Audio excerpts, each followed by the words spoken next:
Jadi tolong Bapak Ibu, selama pasangan Anda masih ada, lihatlah apa kehebatan pasangan Anda. Jangan terlalu banyak melihat kekurangan pasangan Anda. Kalau Anda bisa melihat banyak kehebatan pasangan Anda akan merasa bersyukur. Anda akan merasa diberkati keluarga Anda.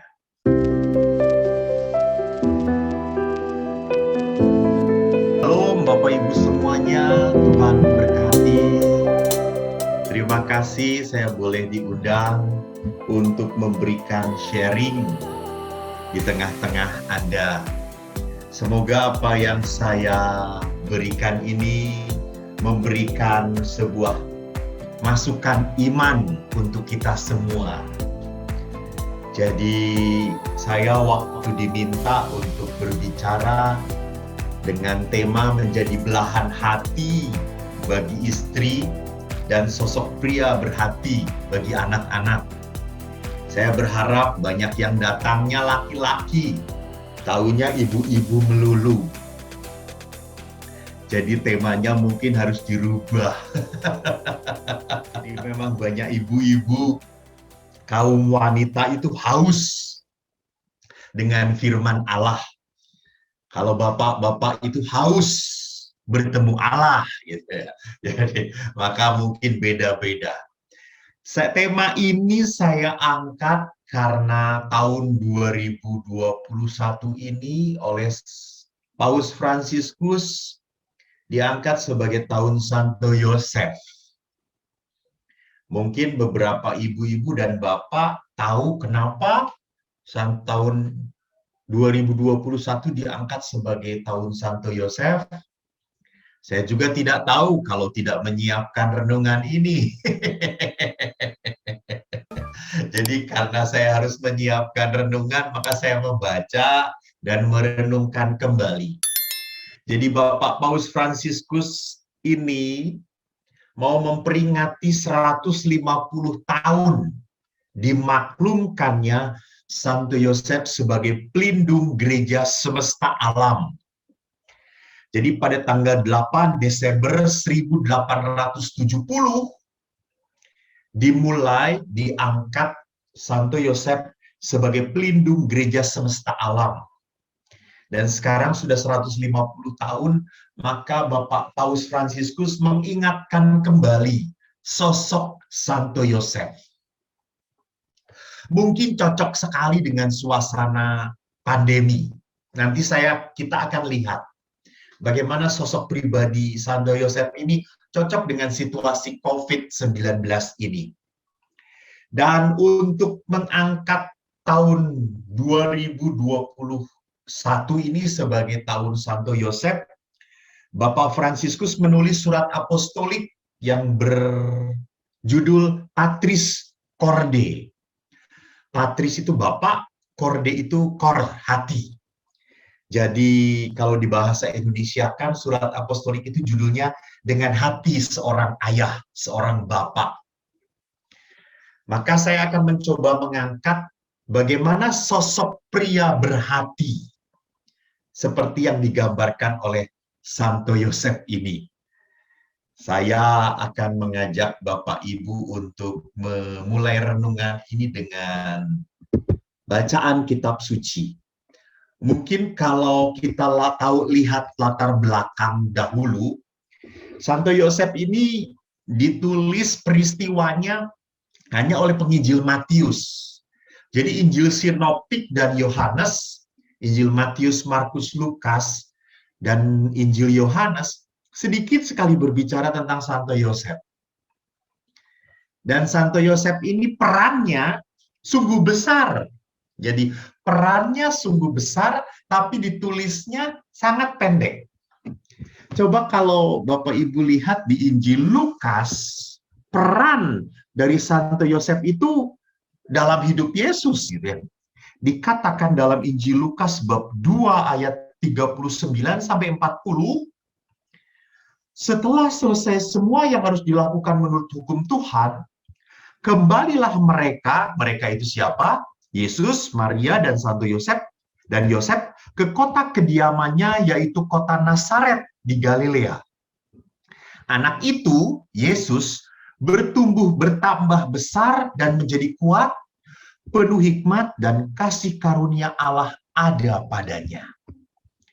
Jadi perhatikan bahwa Yesus bertumbuh besar fisiknya, menjadi kuat, dan yang ketiga, penuh hikmat dan kasih karunia Allah ada padanya. Jadi Yesus itu bertumbuh secara fisik, spiritual, dan emosional. Karena siapa? Karena tinggal bersama dengan Yusuf dan Maria. Jadi memang kata-katanya sangat singkat, sangat pendek, tetapi menggambarkan bagaimana Yesus itu dididik oleh Yosef. Jadi jangan pernah kita bayangkan bahwa kita kan tahunnya Yesus itu kan dalam karyanya 3 tahun. Bahwa Yesus itu jadi seperti itu gitu, dengan keajaiban. Tiba-tiba menjadi sosok yang hebat. Tidak. Kita tentu tahu bahwa anak itu kan dididik oleh orang tuanya. Anaknya jadi seperti apa? Ya seperti didikannya, gitu ya. Jadi kalau anaknya sejak kecil dididik tidak pernah sopan, jangan berharap nanti setelah dewasa sopan. Nggak mungkin. Kalau anak sejak kecil dididik tidak pernah merasa bersalah, selalu benar, maka dia akan menjadi seorang anak yang sombong, selalu merasa benar. Dan Yesus kalau dididik begitu baik dan akhirnya menjadi sosok yang penuh belas kasih, tergerak hatinya oleh belas kasihan, ia selalu berada di bait Allah. Itu bukan tiba-tiba begitu saja muncul menjadi sosok yang kayak gitu. Enggak. Yosef mewarnai kehidupan Yesus. Ini yang direnungkan oleh Bapak Paus Fransiskus dalam surat apostoliknya. Kalau mau lihat Yosef ya hanya 2 kali ditulis di dalam Injil Matius. Dan Yosef nggak pernah ngomong apa-apa di dalam Injil pun. Gitu. Salah satu Injil yang akan kita renungkan hari ini adalah Injil Matius. Mari coba kita lihat Injil Matius. Saya akan tuliskan di sini, jadi Bapak Ibu bisa melihat di dalam layar masing-masing.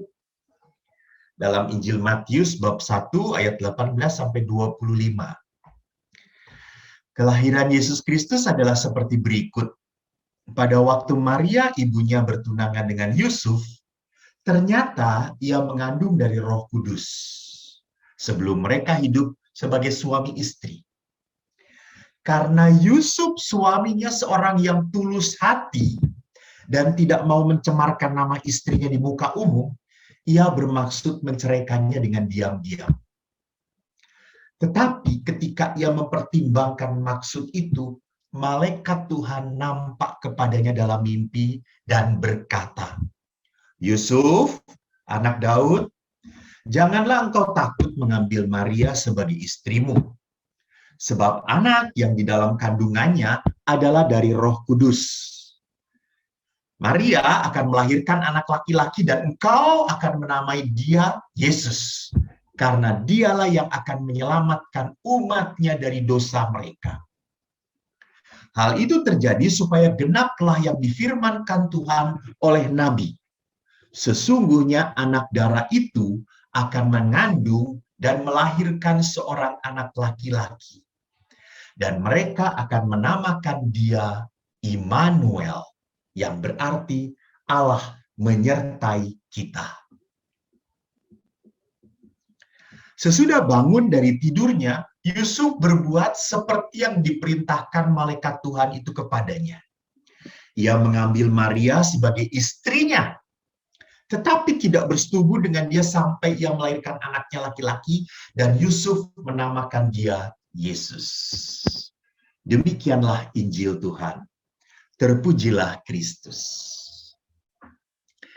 Jadi perhatikan para Bapak Ibu yang terkasih, di dalam perikop yang baru saja kita baca, Yusuf tidak berbicara apapun. Yusuf waktu tahu bahwa Maria mengandung, Ia adalah pria yang tulus hati, dikatakan di sana. Ia tulus dan tidak mau mencemarkan nama istrinya. Maka dia tidak mau cerita-cerita, woi Maria mengandung padahal belum apa-apa dengan saya. Tidak.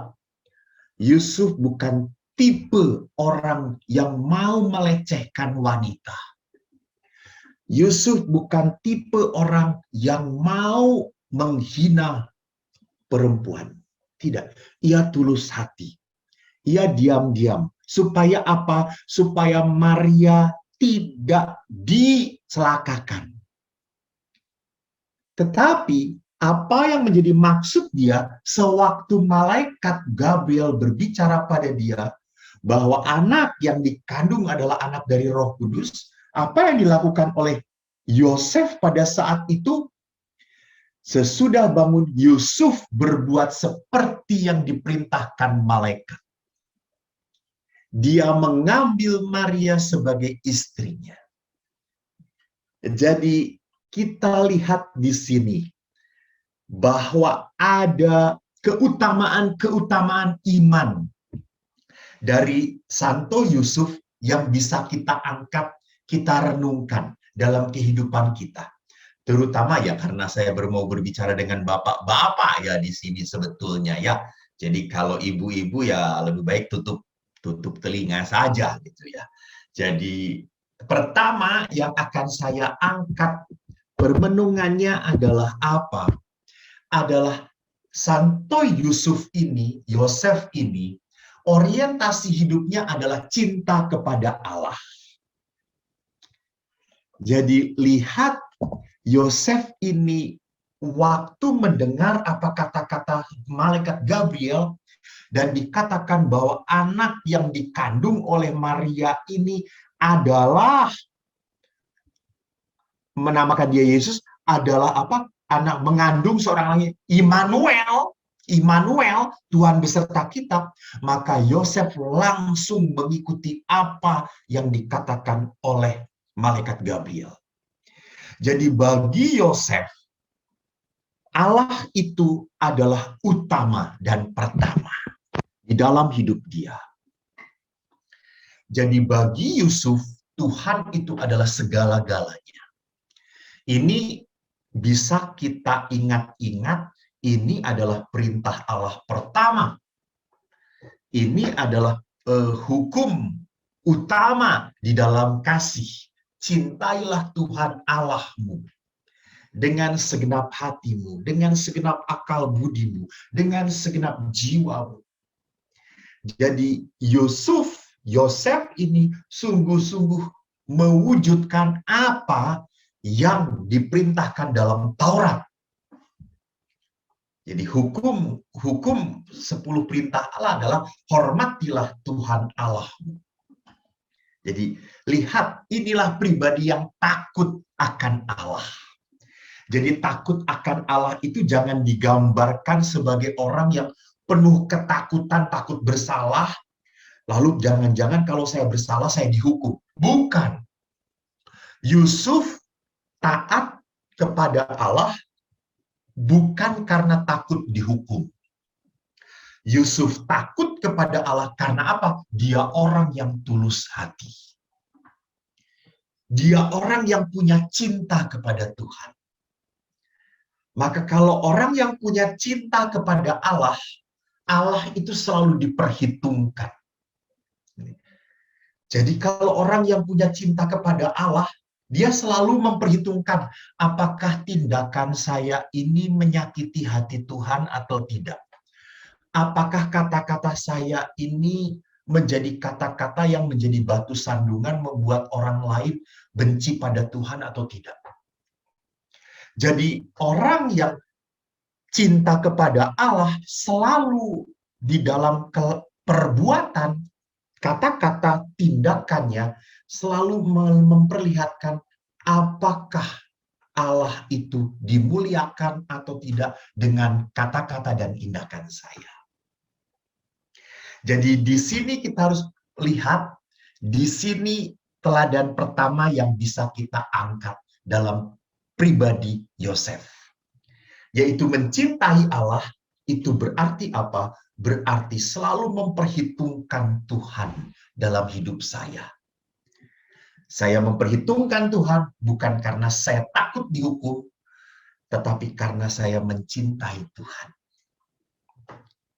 Jadi kalau Bapak Ibu ingat sekali moto para Ignatian, saudara-saudara Yesuit, itu motonya seperti apa yang dikatakan oleh Santo Agustinus. Caritas Christi urget nos. Cinta Kristus yang mendorong kita. Jadi sama kalau Anda ada di dalam pelayanan pun, saya melayani gereja, saya melayani di Perduki, bukan karena saya banyak waktu. Karena saya menganggur, daripada di rumah ketemunya cuma dengan istri yang makin lama makin jelek gitu ya. Yang makin lama makin kelihatan keriputnya. Bukan. Bukan karena karena dengan suami Romo, suami itu sekarang makin cerewet, bawel, semua dikomentarin, sensitif, sekarang mudah tersinggung karena sudah pensiun, tidak ada kerjaan lain selain apa? Selain tersinggung gitu ya. Jadi kita melayani bukan karena di rumah sudah tidak enak lagi suasananya. Bukan. Saya melayani karena Kristus mencintai saya dan saya ingin mencintai Kristus. Lalu tolong pelayanan ini pun harus sesuai dengan talenta. Gitu ya. Jadi ada orang yang mau pelayanan di KUR, saya mau jadi pelayanan di tim puji-pujian. Oh, nyanyi aja fales kok. Ya harus nerima diri gitu ya. Jangan nyanyinya fals, saya ingin di tim puji-pujian, saya ingin. Itu namanya bukan melayani, itu mau cari populer. Gitu ya. Jadi melayani itu bukan mencari popularitas, bukan supaya terkenal, bukan supaya saya tampil dan saya viral, bukan. Melayani itu adalah apa? Supaya Allah semakin dikenal, supaya Allah semakin dimuliakan. Ini yang pertama. Bapak Ibu tadi ada beberapa ibu yang protes atau bapak yang protes, kok tulisannya hilang? Jadi ganti-ganti ya saya tulisan, kadang-kadang wajah saya gitu ya. Supaya apa? Anda bosan melihat saya sehingga saya tidak pernah dipanggil lagi di Perduki gitu ya. Jadi kalau Anda melihat tulisan terus, Anda rindu pada saya terus melihat. Gitu. Jadi sekarang saya tulisan lagi, nanti hilang lagi itu tulisannya. Yang kedua, kita bisa belajar dari Santo Yosef adalah apa? Santo Yosef tidak banyak bicara. Serba hening. Karena dengan diam, ia lebih mudah mendengarkan suara Allah. Sehingga dia tahu, Santo Yosef tahu langkah apa yang harus dia ambil bagi keluarga kudus. Maka lihat, karena sosok Santo Yosef bukanlah sosok yang ribut, banyak bicara, maka Yesus pun jangan pernah lupa waktu mengajarkan doa kepada para murid-muridnya. Dia belajar dari Santo Yosef. Dia melihat Santo Yosef. Yesus berkata, di dalam doamu kamu jangan bertele-tele. Jadi perhatikan, Santo Yosef adalah sosok yang tidak banyak bicara. Supaya apa? Supaya dia bisa mendengarkan Tuhan. Jadi diamnya seorang Santo Yosef bukan diam tidak peduli.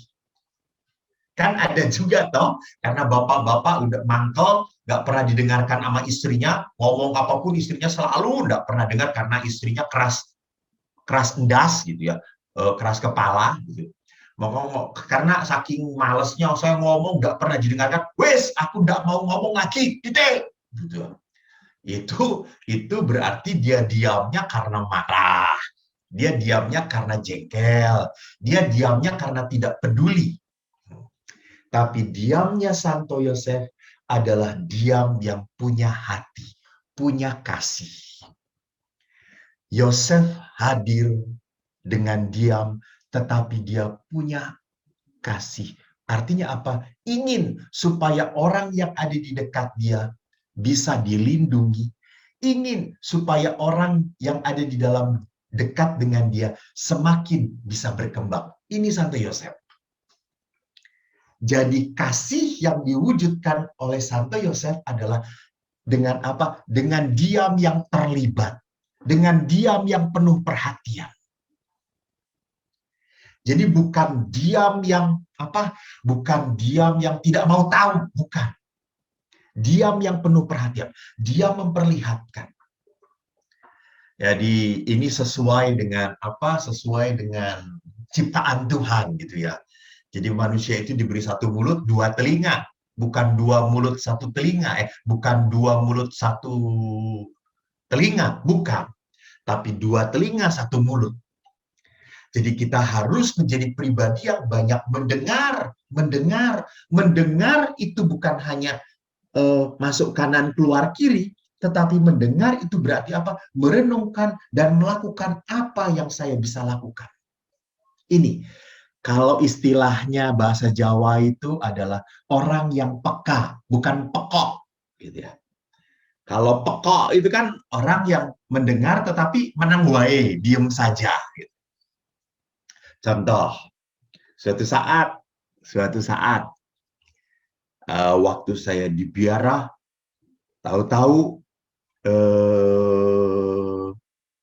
gereja itu mati pada saat kita berdoa, mati listriknya. Lalu para frater itu duduk berdoa tenang, padahal kita sedang membaca Mazmur. Lalu mati. Lah kalau mati itu kan berarti kita tidak bisa membaca apa-apa lagi, kita diam saja. Lalu apa yang terjadi? Para frater diam. Lalu pastornya sampai teriak, ambil lilin, nyalakan lilin supaya kita bisa membaca, gitu ya. Jadi perhatikan di sini, diamnya para frater itu bukan diamnya kusuk, bukan diamnya penuh perhatian, tetapi diam ketidakpedulian. Jadi lihat di sini beda antara diam yang penuh kepedulian dengan diam yang tidak mau tahu. Yosef itu diam tapi penuh kepedulian, penuh rasa sayang. Saya teringat kalau kita sedang main, ayah saya itu kan sudah menjadi sepuh, sudah menjadi tua, lalu beliau itu dengan cucu-cucunya. Kalau kita kumpul satu keluarga, adik-adik bawa anak-anaknya, saya sendirian saja seperti biasa. Gitu ya. Jadi kalau sudah ketawa-ketawa, ayah itu hanya ketawa.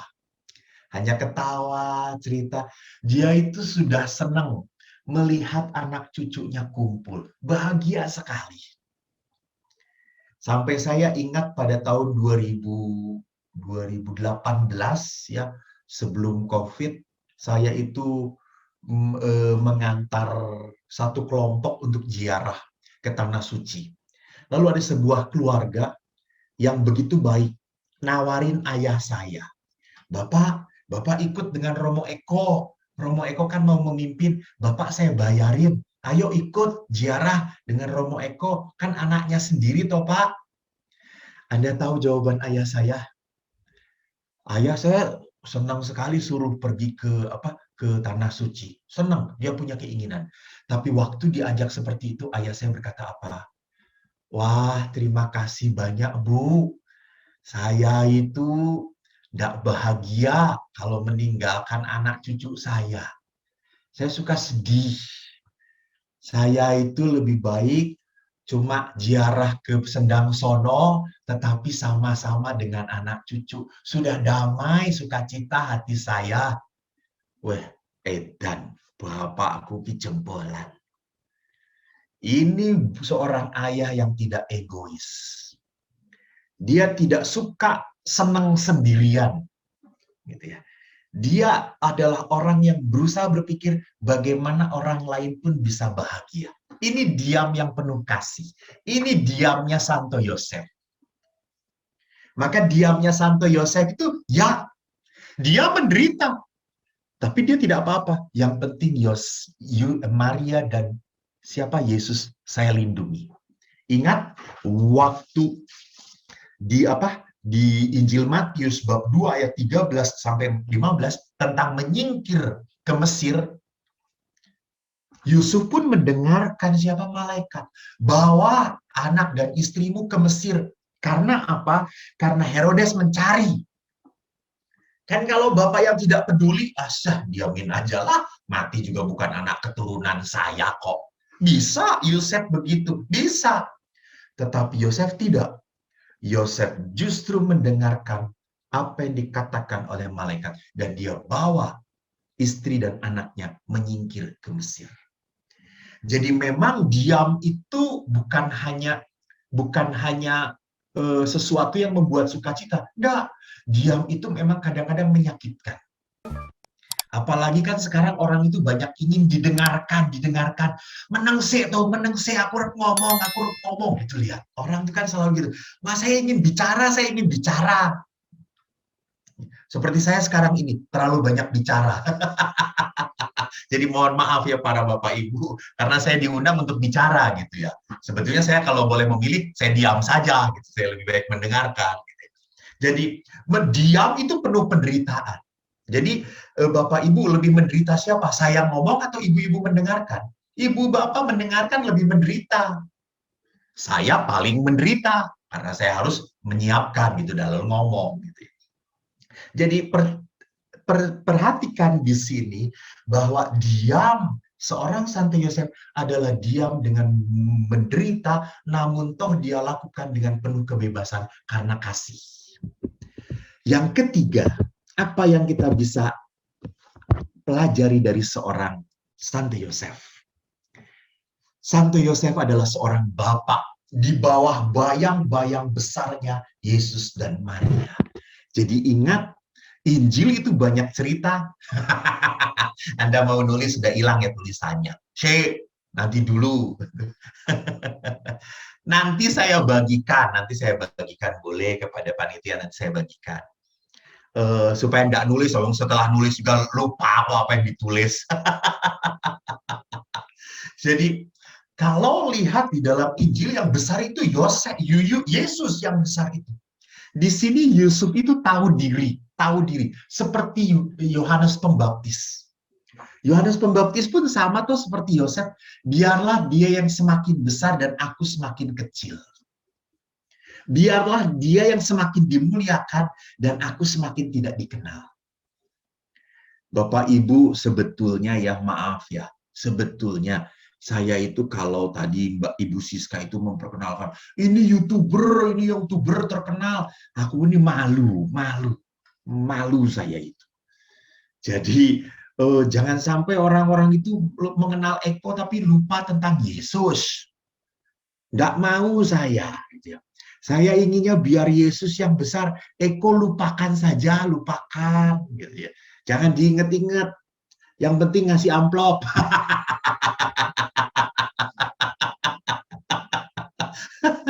Kan Yesus nggak butuh amplop gitu. Jadi perhatikan di sini bahwa inilah semangat dari Yosef. Inilah semangat dari Yusuf.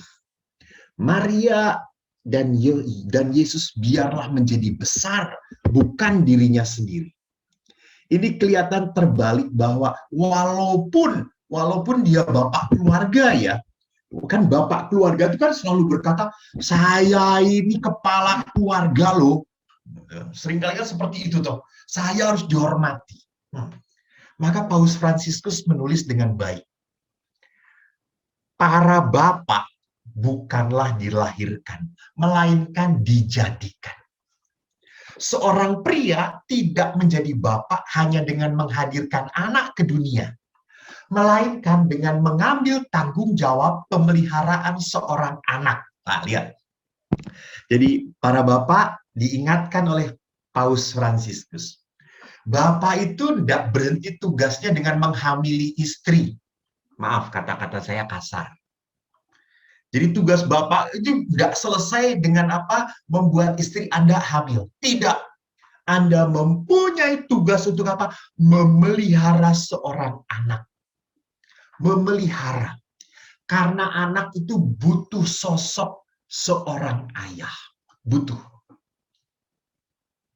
Saya suka sedih sekali bahwa banyak anak-anak yang tidak punya kedekatan kedekatan, perasaan dengan ayahnya. Ya, itu pun saya alami, betul. Dulu sebelum saya membereskan. Dulu saya adalah sosok juga yang tidak punya perasaan tenang dengan ayah. Saya tidak damai. Kalau ada ayah itu sepertinya apa ya? Di depan malaikat maut gitu ya.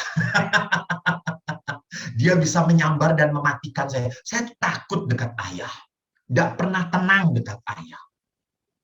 Jadi kalau dekat dengan ibu, saya senang banget. Saya senang dengan ibu. Gitu ya. Sehingga sampai sekarang pun saya suka senang dekat dengan ibu-ibu. Karena selalu banyak konsumsi, saudara-saudara. Itulah ibu-ibu. Gitu ya. Ibu-ibu tuh kalau pergi sehari, konsumsinya seminggu. Gitu ya. Kalau lihat aja kalau ziarah, toh ibu-ibu itu tidak hanya bawa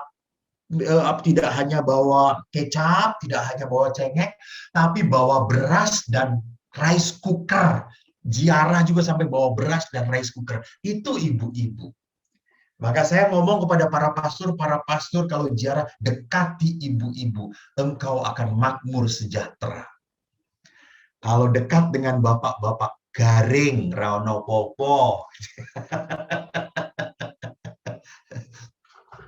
Jadi perhatikan, memang anak-anak seringkali tidak punya kedekatan batin dengan ayahnya. Mungkin karena jarang berbicara, karena sosok ayah itu ya diamnya tadi, gitu ya. Diam, menang. Ayah tuh kalau ditanya, diam, gitu. Ya, makan, sudah. Mau makan ayah, mau makan apa ya? Terserah, gitu ya. Jadi makannya tuh senangnya terserah, kasih aja besok terserah. Jangan dikasih makan apa-apa gitu ya. Jadi lihat di sini bahwa apa yang dibutuhkan oleh seorang anak dari sosok ayah. Jadi anak itu butuh bapak yang tidak mengkomandoi. Anak membutuhkan bapak yang mendampingi pertumbuhan untuk mengambil keputusan sendiri. Jadi anak itu butuh supaya bapaknya itu menjadikan dia dewasa. Jadi anaknya ini butuh didampingi sehingga anak ini bisa bertanggung jawab dan berani mengambil resiko sendiri. Tentang hal ini saya punya pengalaman yang indah gitu ya. Saya bertemu dengan beberapa orang wanita. Maaf, saya tidak mengada-ngada karena saya kerja 25 tahun di rumah retret. Maka cukup banyak yang berbicara ngobrol dengan saya. Banyak beberapa wanita yang maaf ya, tidak mau menikah. Dan waktu saya tanya, kenapa kamu tidak mau menikah? Kamu mau menjadi seorang suster? Tidak, Romo. Saya tidak mau menikah.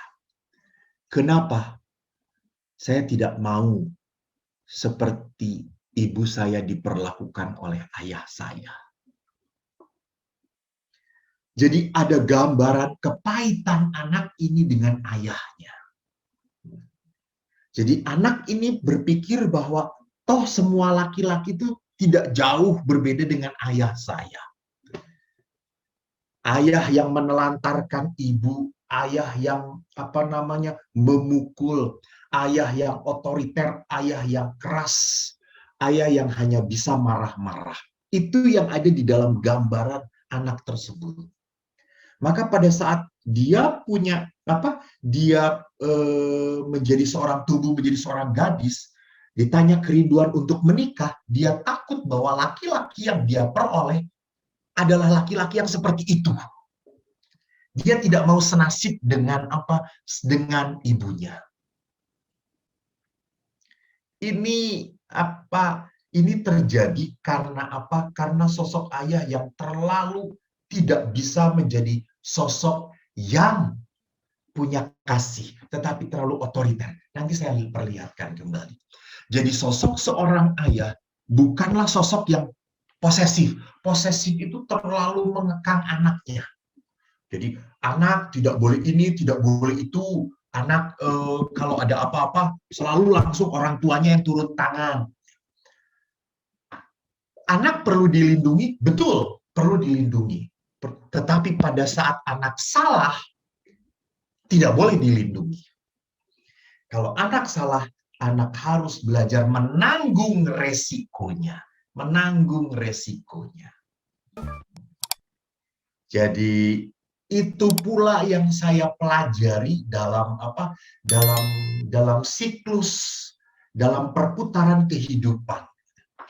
Jadi kalau seorang anak laki-laki, maaf ya, tidak semua saya mengatakan tidak semua, dalam kasus-kasus tertentu, seorang anak laki-laki, dia melihat bapaknya tidak memberi contoh yang baik, bagaimana memperlakukan keluarga, kok anak laki-laki ini kalau nanti membentuk keluarga, punya tendensi juga seperti itu.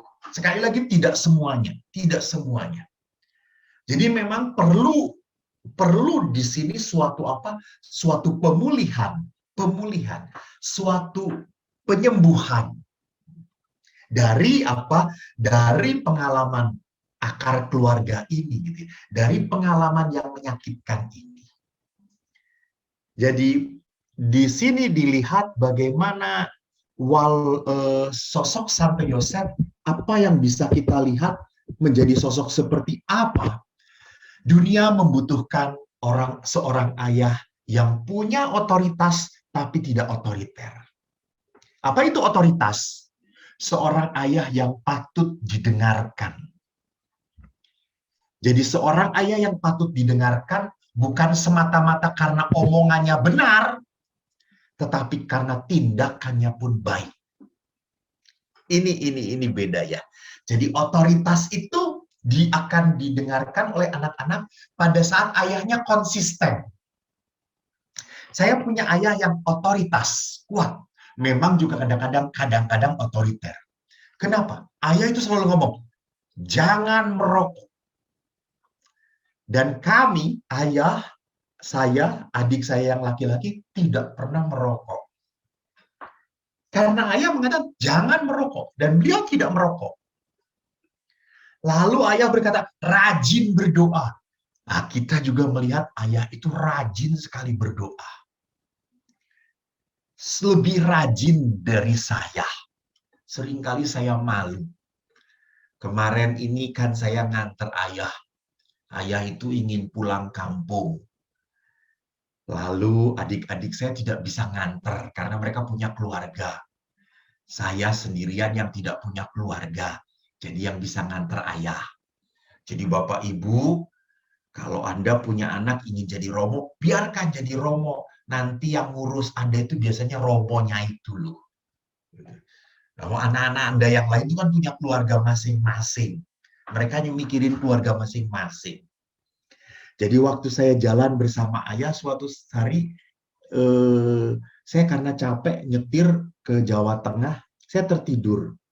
Jam 6 pagi, kan saya tidur dengan ayah di penginapan, jam 6 pagi, tiba-tiba ada bunyi lonceng, teng, lalu membuat tanda salib. Saya tuh bingung, ini siapa yang misa? Pada saat saya buka mata, ayah saya sedang misa online. Malu aku. Jam 6 pagi ayah misa online, saya masih terbaring di tempat tidur. Izin saya. Jadi dengan penuh keterpaksaan sambil masih ngantuk-ngantuk, saya juga bangun ikut misa. Tapi ayah itu sudah rapi, saya masih ileran, masih pakai celana pendek.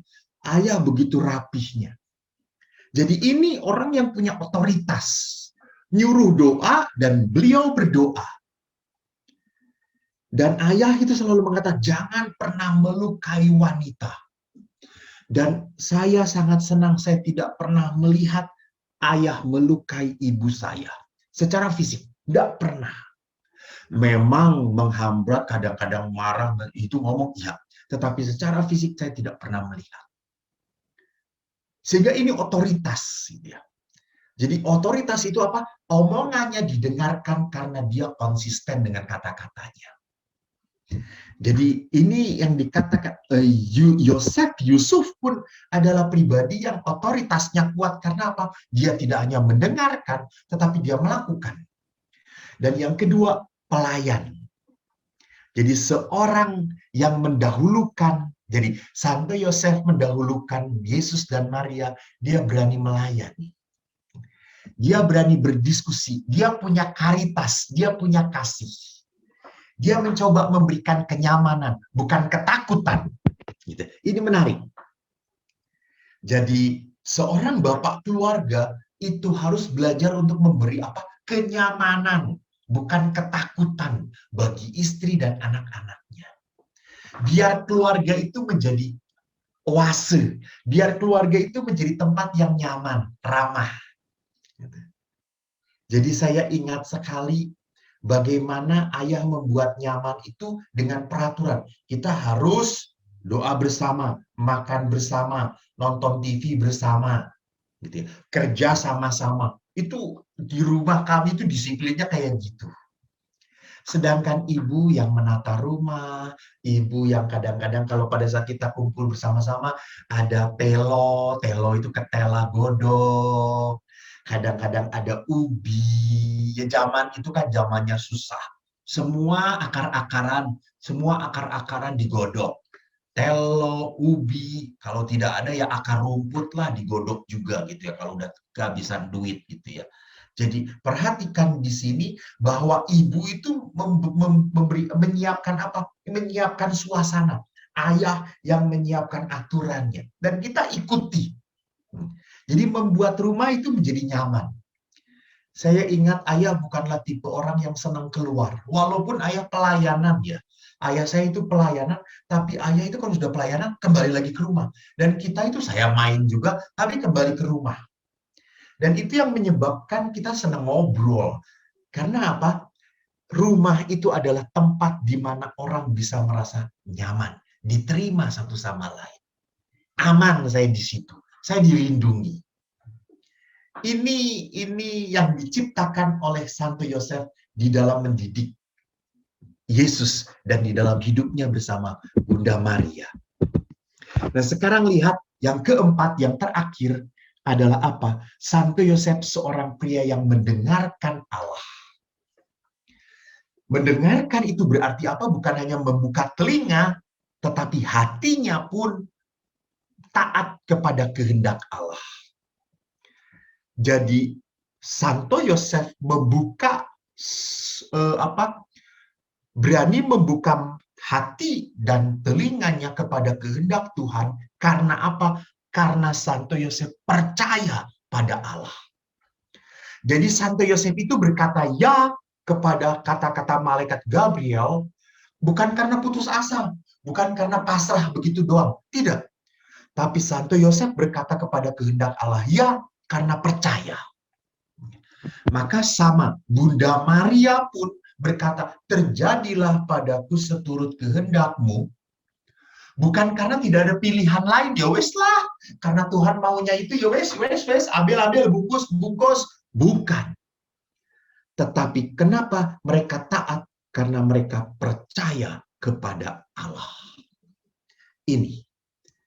Jadi orang itu sungguh akan taat kepada Tuhan secara benar kalau dia punya kepercayaan yang mendalam kepada Tuhan. Maka perhatikan, Santo Yosef tidak hanya membuka telinga dan hatinya, Santo Yosef bersikap berani dan tegas, proaktif dalam menjawab panggilan Tuhan. Ia berkata ya. Kenapa? Karena tadi percaya, iman. Iman itu memberikan makna pada setiap jejak kehidupan kita. Bahwa dengan beriman pun, walaupun sulit, walaupun berat, kita percaya bahwa Allah itu dapat menumbuhkan bunga di tengah bebatuan.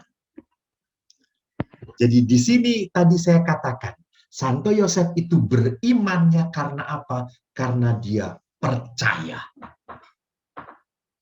Jadi bukan karena dia begitu saja tidak ada pilihan lain, lalu akhirnya berserah kepada Tuhan, tidak.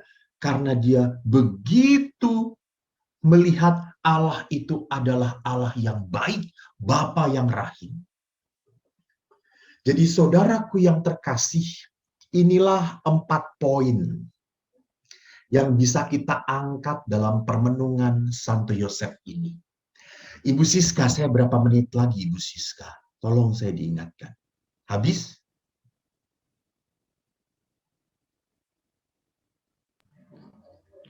Masih ini, Romo. Masih 15 menit lagi, Mo. 15 menit. Lama banget ya, 15 menit.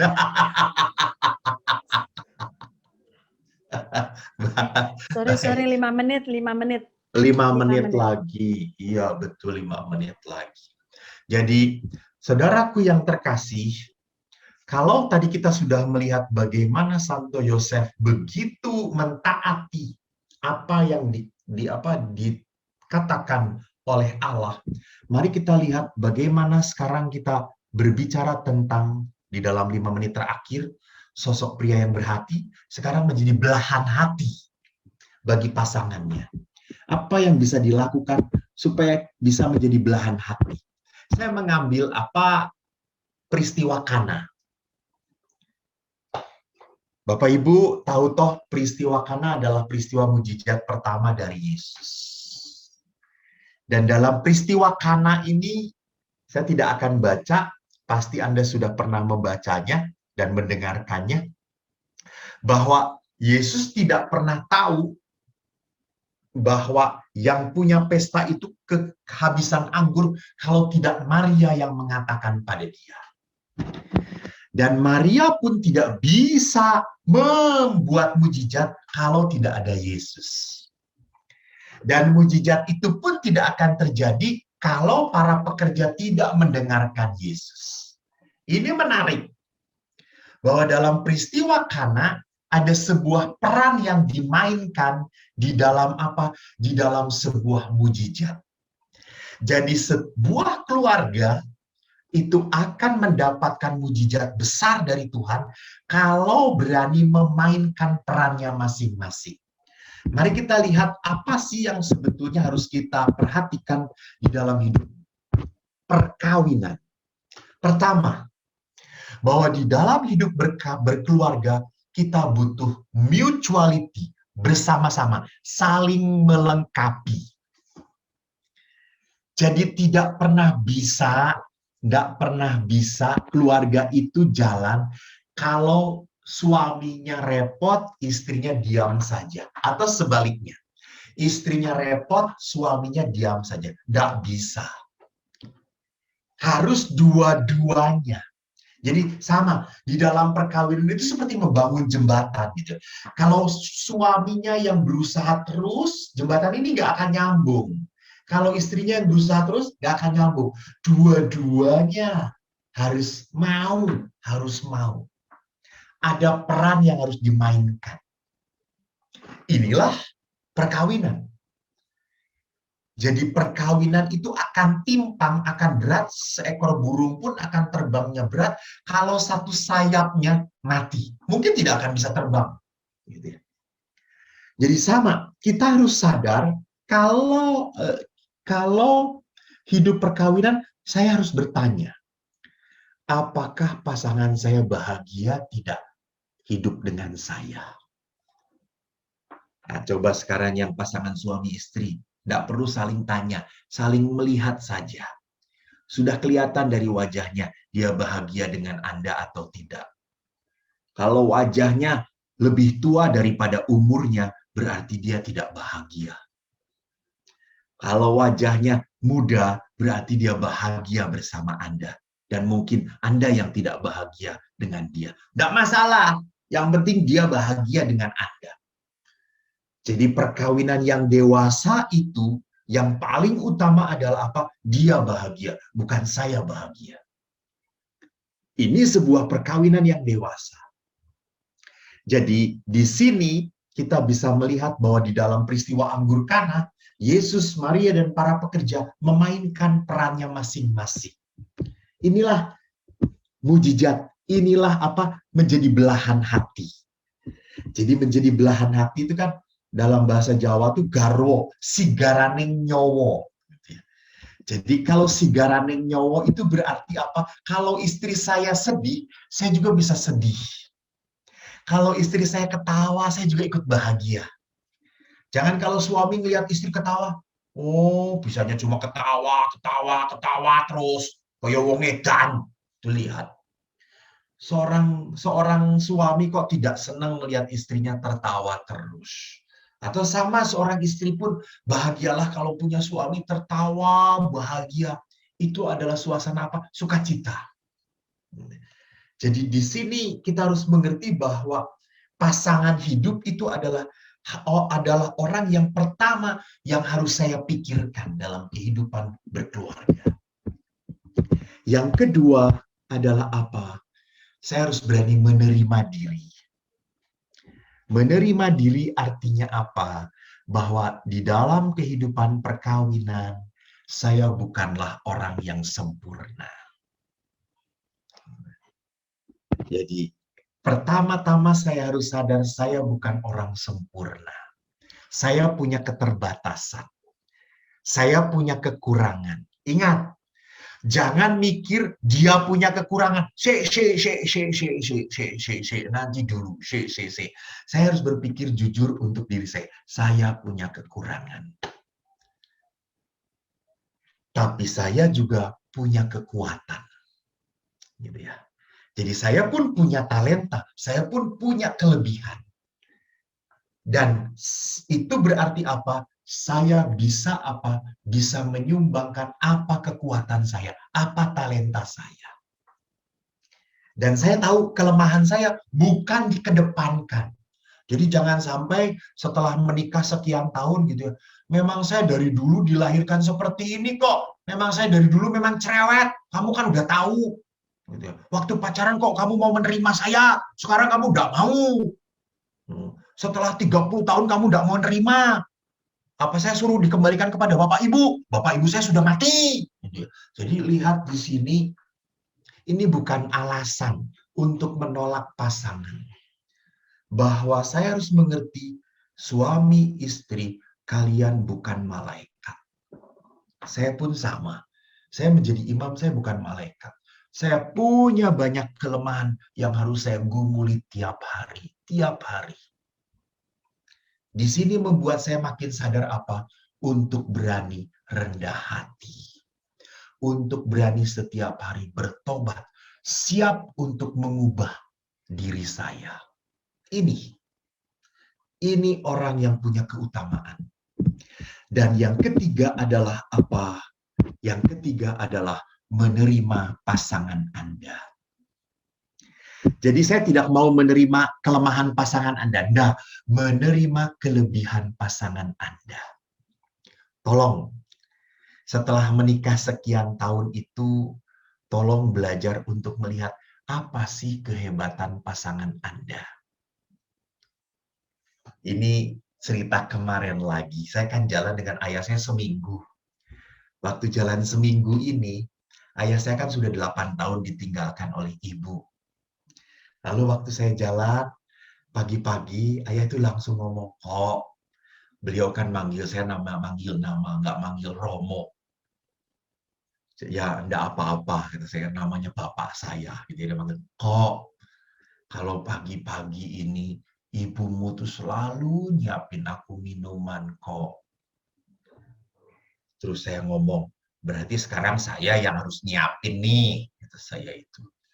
Ya enggak gitu toyo, gitu ya. Jadi apa yang saya mau perlihatkan, bahwa rupanya setelah kehilangan sekian lama, ayah merindukan kehadiran ibu.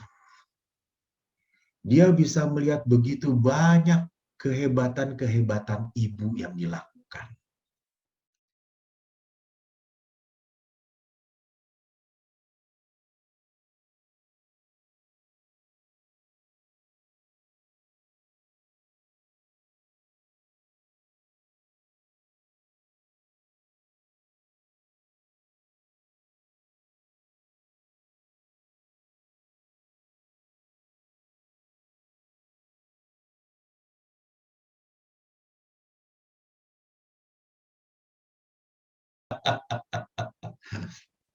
Jadi tolong Bapak Ibu, selama pasangan Anda masih ada, lihatlah apa kehebatan pasangan Anda.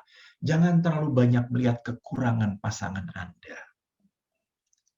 Kalau Anda bisa melihat banyak kehebatan pasangan Anda, Anda akan merasa bersyukur, Anda akan merasa diberkati keluarga Anda. Dan yang terakhir, saudaraku, bahwa hidup perkawinan itu membawa kita kepada apa? Kepada berkat Tuhan. Jadi jangan pernah berpikir bahwa perkawinan ini adalah salib dari Tuhan. Jangan. Allah menyatukan Anda dalam perkawinan.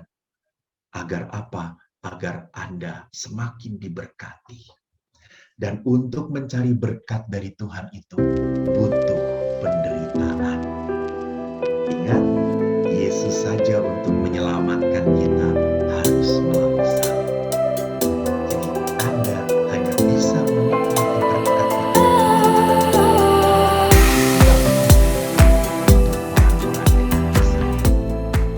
Tuhan memberkati. Shalom. Terima kasih.